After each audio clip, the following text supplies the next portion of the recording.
Got it. Yeah. Yeah, good. Maybe you can make it full screen, or I don't think it's full screen currently. Yeah, that's better. Okay. Yeah, that's good.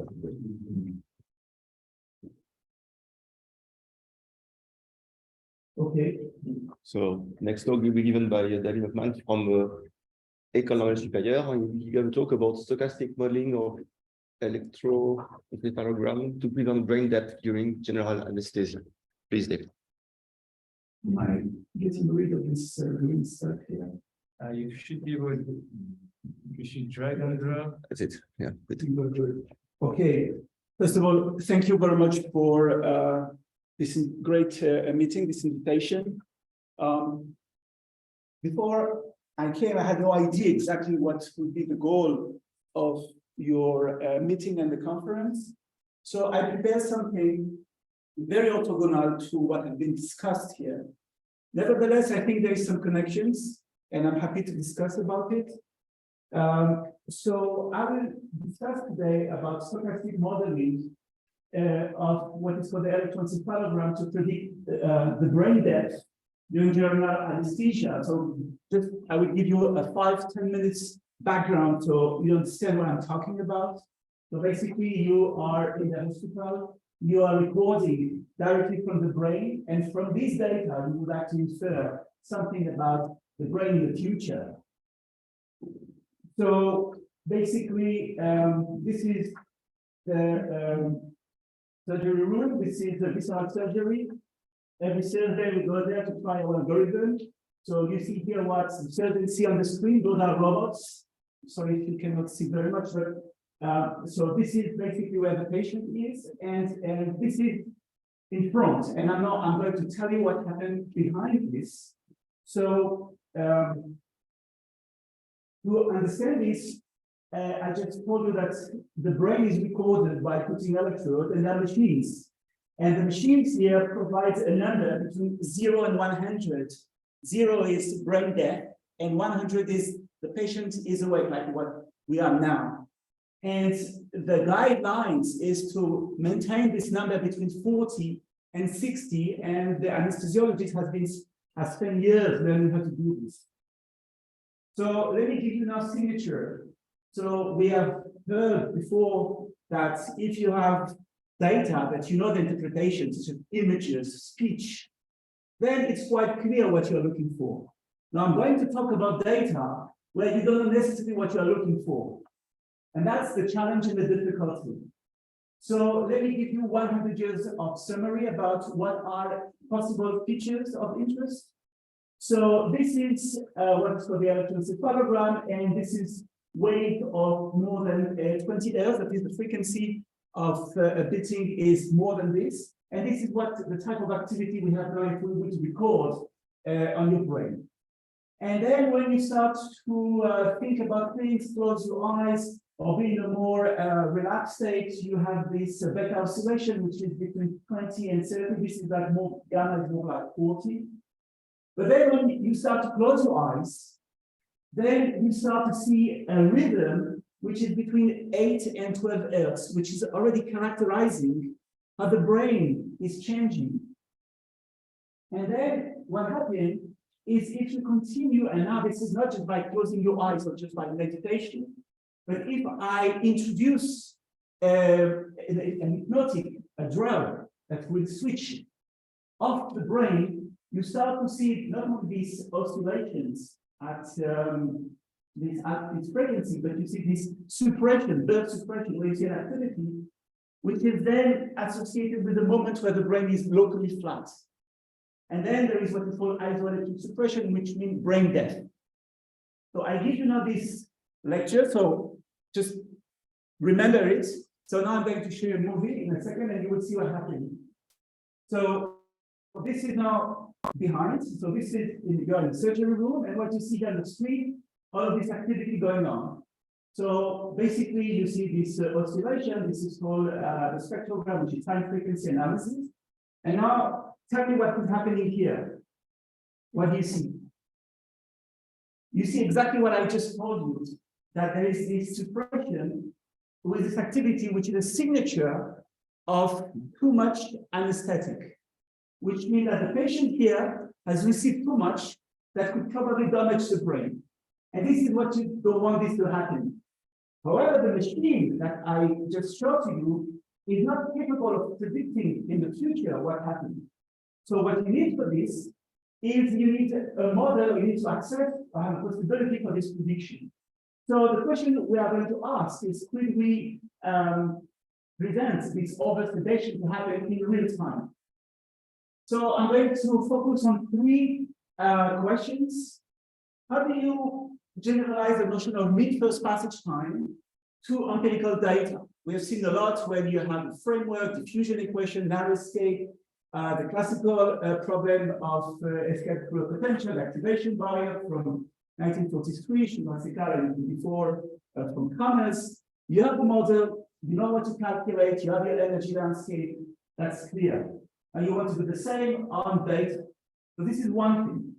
The second thing we would like to be to look in this direction is stochastic modeling. How do you find predictive patterns?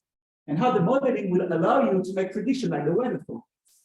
And finally, when you have all of this, how do you include all of this information into a real-time algorithm that will allow you to make predictions? So I'll try to go through these three steps. Please, I don't have to finish the talk. You can stop me anytime you want, explanations, that's fine with me.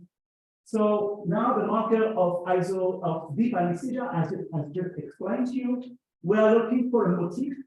This is the motif that I just described, that is moments where you have this flat event, threshold, the amplitude is very low, and then you have this activity. So this is the motif we are interested in. And this is what we want to avoid. Okay, so I'll define now a patient, which is a sensitive patient, a patient that will have this response as a result of the injection of the product. Which means the patient is sensitive because the brain went too deep.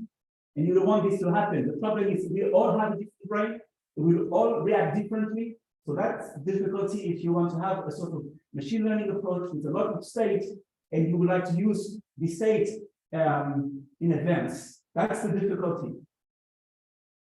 Okay, so how we are going to use this EEG analysis to prevent this oversedation and control the dose for an optimal sedation.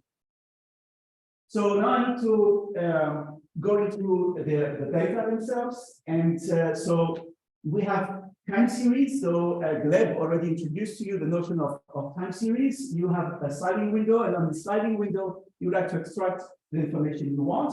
So the way you do it is you can calculate on each window what is called the power spectrum. You do the Fourier. And what you see usually, you see this kind of behavior. So this is if you're familiar with what is called this 1/f noise, you don't have here this just a decay function. The spectrum is more complicated, telling you that there are more of the noise that is generated by the brain. Instead, you would like to use this information for prediction. So you know that actually you can, for a given noise regime like 1/f to some power, you can build your noise with a given spectral density function which is fixed. This has been solved more than 30 years ago using continued fraction analysis. So when you put everything together as a function of time, you see this. So this is time, this is frequency. You see this little peak here. This is what you see here, and this is a signature of the brain during anesthesia. That is, you see low frequency and this alpha band 8 to 12 hertz frequency, where you see specific here motif, like a zip, that will come at the end. So now I want to do a surgery with you as a function of time. So this is the full surgery. So let's start. Time 0, you inject the products. This is the activity of the brain with the frequency that the person has. Then the person starts to have this delta oscillation, so it starts to already reduce in terms of the frequency amplitude, and then suddenly that's it. This is the moment where the drug is injected in the brain, and you see this moment is this flat EEG, which you cannot avoid. It's the moment of intubation, where you are going to have this in order to breathe, and the surgeon is going to cut. So you need this, but you want this to happen once, not several times, as we're going to see here. And this is what happened. The dose was increased, and suddenly the band here is locally disappearing, saying that the person has been too much anesthetized, and then the dose has been reduced here, so it comes back to some normal condition where you see this appearance of back of this alpha frequency, and then at the end of the anesthesia, the person recover here this fast oscillation, which means that's it. The person is now ready to wake up. Okay, so I'm done with this introduction, and what turned out to be interesting, I just showed you before things at a level where you take a time window of the order of a minute. But this is not necessarily the right resolution. It's a resolution that is used in the machine. But if you use a second time window, what you see appearing is that instead of having this continuous curve in the frequency domain, you see this little island here, which I'm going to call that a spindle.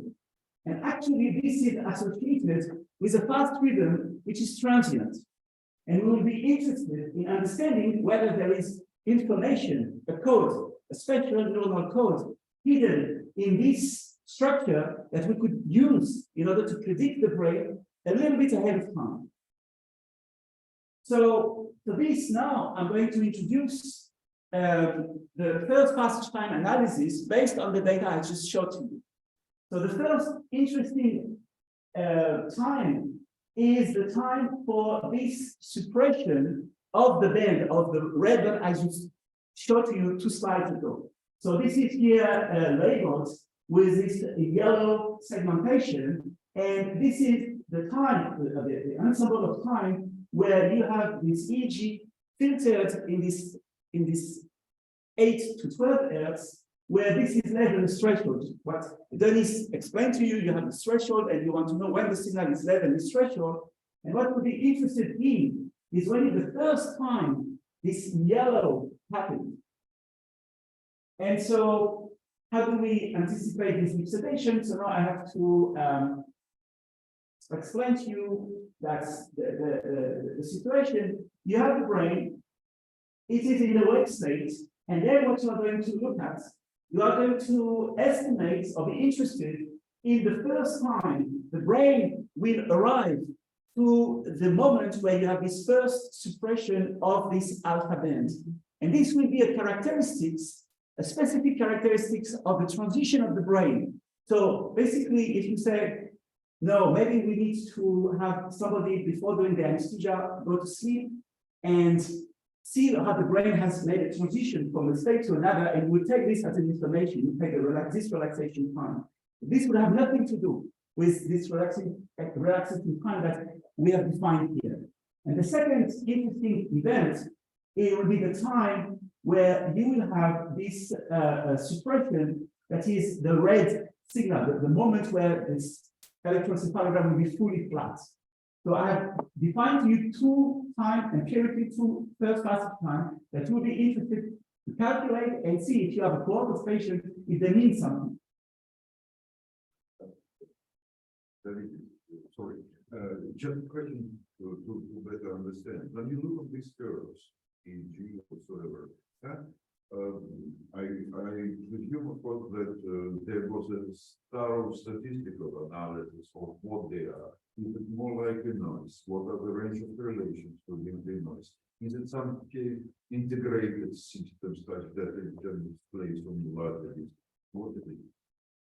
Yeah, look, it's hard for me to summarize 100 years of work on this, but what I just showed to you, this alpha band is not noise. This is a specific, I will come to this. There is information in this structure, but the information you have to understand where it comes from. The structure themselves may not have a lot of information, but their statistics may have, because the statistics of this structure may change as a function of time. As we saw, there was a leak in the end, which means that when you start to remove the products, the brain starts to change states. And this is what we want to understand in this correlation. So the correlation I'm going to use now is basically associated to this first time analysis. Okay, so we defined this first time that you have this EEG less than the threshold, and it has to last a certain amount of time, and you will be interested in the distribution of time. You will also be interested in the distribution of these yellow events. The first time this will happen, of course, for a patient, it happens only once, right? So that's the difficulty. You have only once for a patient, and then so you have to repeat on many different patients in order to have statistics. If it's not a body, that's the difficulty. And there is another quantity of interest. You don't have to remember this. It's important for us. Is if you have a sliding window, you count the number of the percentage of the yellow events, and you plot this as a function of time. It's this function, and you're interested in the derivative of this at 0, which gives you basically the slope of the proportion of these yellow events. Okay. Yeah.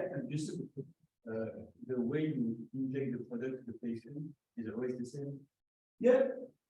So this is important making prediction because you said. Yeah, I'll explain to you how we go using the algorithm to say what is time 0, because the initial time is important because we are calculating between time zero for the least when the particle is injected in the domain. Here I will say that. I will show you how you get time 0. Yeah, good. It's an important question. Okay, and so what we discovered empirically is that there was a correlation in time between the arrival of this suppression and this full motif. Let me explain again. This is the most important part of the talk. There is a time correlation between the appearance of a motif which tells you that the brain is not that deep to the motif which tell you that the brain is going into a deep state. So if you see a lot of this appearing or increasing in time, that's why I showed you this A show you the slope. It means that in the future, you will have this event appearing. So we have found a motif that predicts in the future what will be a deep sedation. So this is shown here. This is the function of time. Those are the events. So this is the yellow event. This is the red event. And you see that the cumulative of this yellow events start to increase before the one of the red ones, which means that if you have the information about this curve, you can use this curve to predict when these guys, the second one is going to raise. And that's very important because then now you have a predictive motif for the future. Okay, so now let me go very quickly. You can do this analysis and define two cohorts of people, scientific people, which are defined by those who are making a lot of this yellow, a lot of this red suppression. That's the other one. I will not do that for less than 1 second, so you can define this. And what we discovered is that they can be clustered into two groups. One are the sensitive, so I use here the parameter that I just described to you. What you have to remember from this is they are making cluster, which means people that are sensitive behave the same way, which was unexpected. They form one from a cluster, the other one from a different cluster. And if you look at the slope, at what I just described to you, for these two classes of people, you see that the slope is quite different. And so this is measured by this difference of the slope between the two populations, which means you can start to make classification based on this information. Okay, let me skip this. So now, after I just explained to these two parameters of interest, now you can look, you can fix the threshold. So we have a first passage time threshold now on this curve, which represents the fraction of this suppression alpha and this other suppression. With the threshold which represents 5%, you can look at the first time that you have this threshold achieved, and the second time for the second one. And when you see by doing this, you see that indeed the first occurrence of this one is always before the second one, which means that when you have this information plus the slope, you can predict in advance that the patient will be sensitive or not. Okay, so now, okay, I skip. Okay, I can tell you a little bit of this. So what we did is very classical correlation analysis, and you will see that it has a consequence for your real life when you get surgery. If you look at the age, the weight, and the new parameter that we have shown to you, more or less these parameters are independent. This is the correlation. But when we looked at this further correlation analysis with this ROC curve, basically when you are, if you're familiar with this, if you are at y equals x, it means that your prediction is purely random, 1/2. And so you ask the following question. If you take the parameter I just explained to you, can you predict well if a patient will be sensitive or not, compared to the classical one that you go when you go for the first visit to the anesthesiologist? And the response is here. The classical parameter basically gives you 1/2, very close to 1/2, which means that the visit to the anesthesiologist has not necessarily the right purpose. Well, if you look at the cumulative of this, this is the multivariate regression, you see that you are very close to 1, which means you predict quite well the sensitivity of a person, which means that this is like when you're studying a physical device. First, look at your device, make a perturbation, look at what happens when you do the perturbation, and this will give you all the information you need. Because the anesthesiologist doesn't have any idea of who you are really and how your brain is. Okay, so now I will go to the second part, how to build a real-time algorithm, and then we will go to the modeling part to see what kind of information Greg's concern. What are all of these? Are they just pure stochastic events, or are there something else? And how can you extract information from it? So for this, we need a model, stochastic model, and the stochastic model, I explained that what is important is not necessarily the bottom of an attractor, because the system here lives away from the attractor. And this is a property of the stochastic resonance I'll explain. So now let's go to real-time algorithm. How do you put everything into a real-time algorithm that allows you to predict? Well, so you ask the question, how do you first detect time zero? This is your question. Well, basically you can use very elementary fitting procedure. You have to fit in the time frequency domain. We didn't succeed to find time, so you have to be time frequency. And you have basically to optimize a sort of sigmoid function in here that you have to do, again, you have to think 2D. Time frequency. So in 2D, you have to optimize your parameter, and then you detect what is called the time zero, which we show here, not explaining exactly what you have to do. You have a threshold, you use the threshold, and this is your time zero for the lead passage, is what you ask. And it's very important because this is the time where you are going to use to calculate events. So this is called loss of consciousness. You can see it here when you have removed this fitting procedure. And this is automatically detected. Fine. Now, the second difficulty, which has in here, we need to understand what is the statistics of the EEG compared to the statistics of an artifact. So, what are artifacts? If you close your eyes now, you will have a dipole. The dipole will create here a motion in the electrode that has nothing to do with the real signal. So, you want to remove it. And how you remove this? There's a plenty of literature based on the fact that you have a dictionary. I want to show you that you don't read the dictionary, and you can remove this without a dictionary. So basically, there are different types of artifacts. Moving, so motion of artifact, if you move it, blink artifact, where you move your eyes, or muffle artifact. And so, how do you study? So you basically you have the black one, and I want to show you how you get the blue one. How do you replace this by a surrogated signal that makes sense from a physiological point of view? For this, you need to look at your distribution of coefficient of the electroencephalogram, for example, if you project on the basis, for example, a wavelength basis. And what you see, if you look at the distribution, I'll explain to you in the next slide what are those different levels. You can see that the distribution is well approximated by a Gaussian, which gives you the statistics, what you have to use.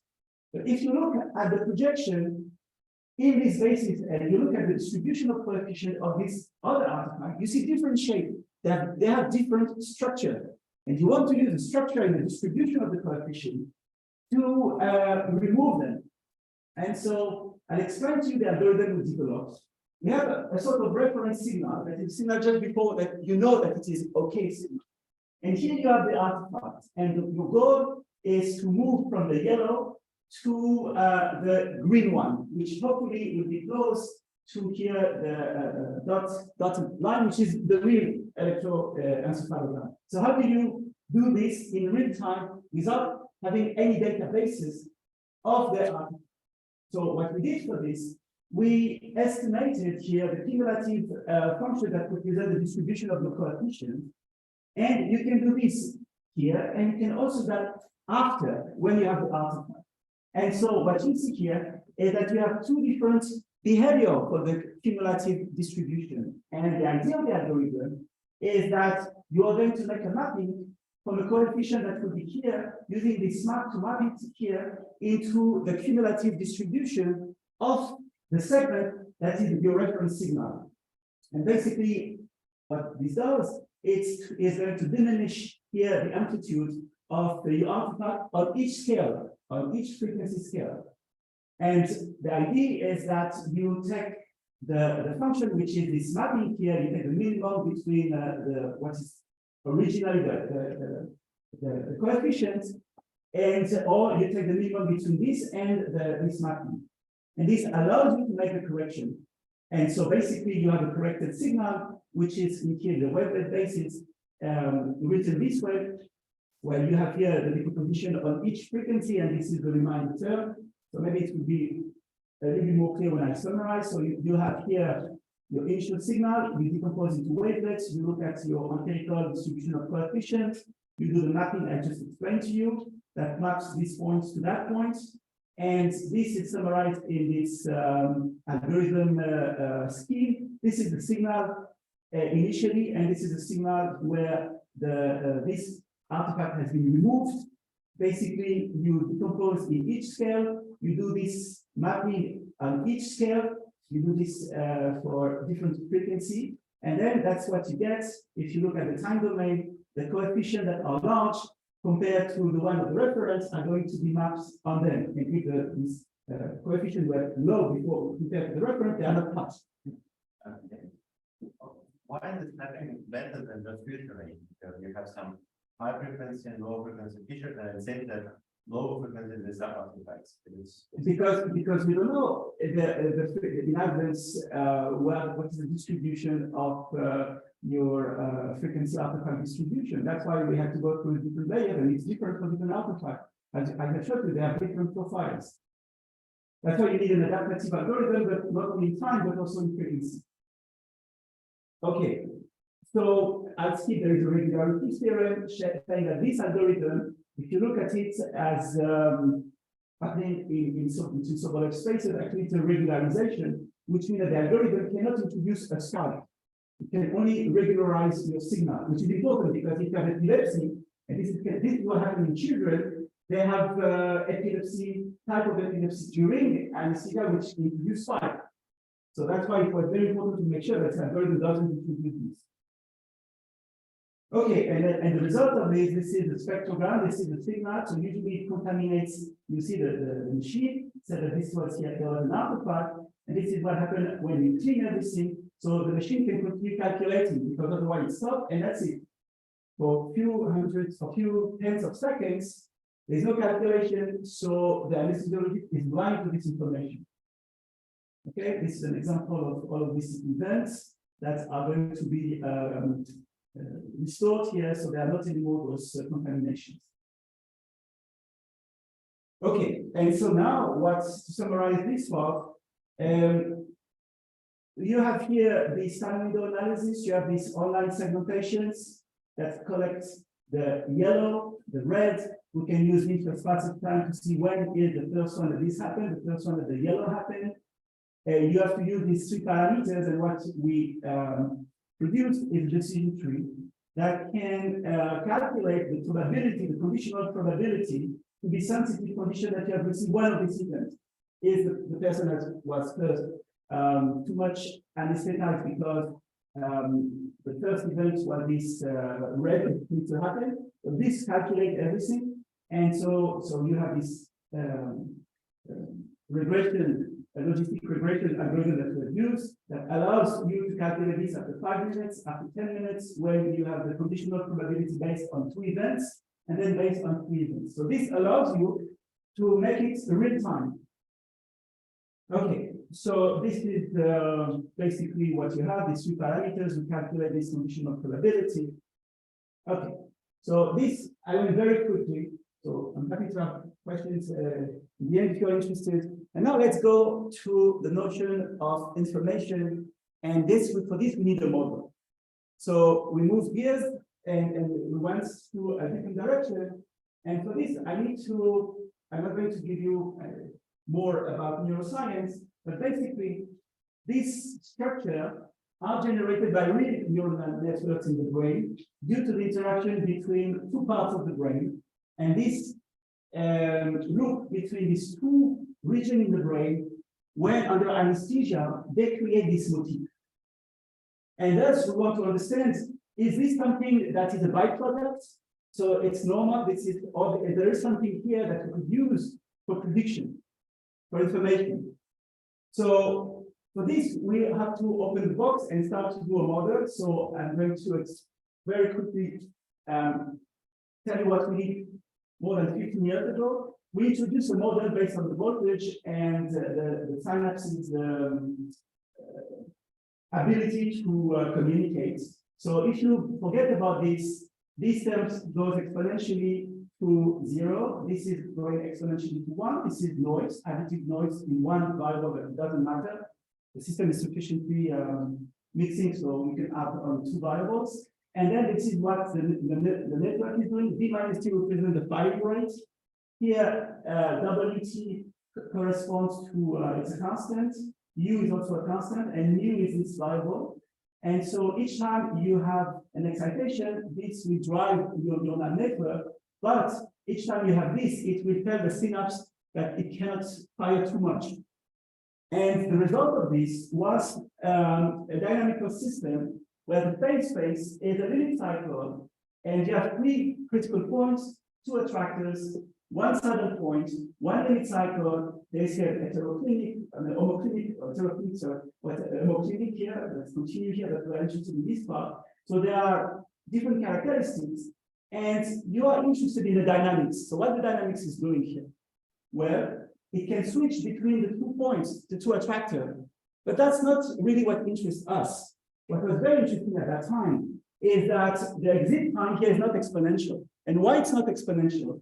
Because the critical point here is located very close to the limit cycle. So when can you escape? If you're at any point here, the dynamic will push you very close to the boundary, and you can escape once, the first peak. But if you miss this peak, if you miss the chance to escape, you have to loop. And when you do this looping, you cannot escape. So you have to go back to this region, and that's why you have a quantification of the escape time. Okay, and so it's important because we're going to see that the dynamics we're going to study comes from the linearization of this, which will give us the possibility to represent the EEG signal on the basis of stochastic Holcman processes. So let me explain this in a second. So this is once we understood this, we did experiments. We showed that indeed we quantified the fact that in real data, if you look at the time spent in this region, it was indeed quantified. So there is a direct application of the fact that you have a limit cycle, an attractor positioned very closely to the limit cycle. Typically, the recycling effect where you let this return, but you never leave. Recycling effect by day, you can shoot. This cycling effect you have, you can escape here. Okay. You can escape. What they did at that time was just to account that you have a reflecting, the limit cycle is absorbing it, and that's it. Okay, this is not what we're interested in. We're interested exactly in the fact that you can switch. You can go and come back, and then, but if you look at Schultz, Schultz 79, where I started to look at it, there was no distribution close to the boundary. Okay, then you can go to dimension 3, and you see what is interesting is the fact that you have an attractor, but the dynamics lead a bit away from the attractor. And so when you look at what happened here and you look at the function of time, what you see here, you start to see some dynamics of oscillations, which are not due to a deterministic oscillation, they are due to the noise. So the analysis, what you see here, is an oscillation that is far away from the attractor, which is driven by noise. What time do I have? 2 minutes. 2 minutes. Okay, I'll try to finish in 1 minute. So I would like to have a parsimonious model of what I'm describing.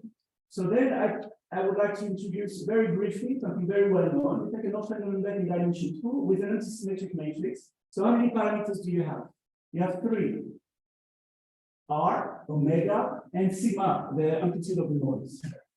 And so associated to this, you can look at the distribution of your steady state or any information of interest. You can plot the Planck equation. If you look at the steady state, you can calculate the distribution. It's a Gaussian. And if you expand everything in eigenvalue and eigenfunction, what you see from all of this, it doesn't tell you much about the dynamic outside the equilibrium that I just showed you. Because when you look at the simulations, what you see really is the events where you have this burst of activity. And this is the burst of activity I'm interested in that are not contained in any of the spectral analysis. And so I'm interested in the statistics of these quantities. And so for this, I would like to explain to you where they're coming from. They're coming from because you are not at the attractor. You are living a bit away from the attractor.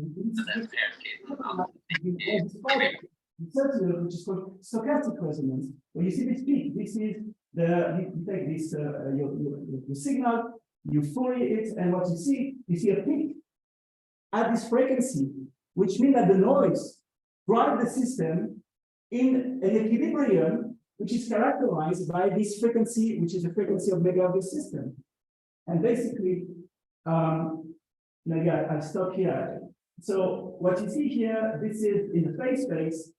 If you have no noise, everything will spiral to the center. But if you have the noise is pushing you. This is what you see, the increase, pushing you to maintain the system in sort of out of equilibrium. That's what you're interested in. Okay, I'll stop here. That's a lot of to say, but the fact that you can just finish with this. I don't know why we have this participant closing, but basically, what you should have seen here, the fact that EEG can be expanded into a sum of Holcman process which has stochastic basis. It's a stochastic basis. And this why how do you do this? Well, you just take all the bumps from your power spectrum and you just do this approximation. This will give you zero approximation. And then you sum over all of this. And the reminder term here is give you this 1 over F5 behavior for the noise. And this is really the noise. Now we have removed the components that have some information. Okay, I'm a bit too long. I'm sorry. I'll stop here. And if you have any questions, you listen to us. Thank you. Thank you.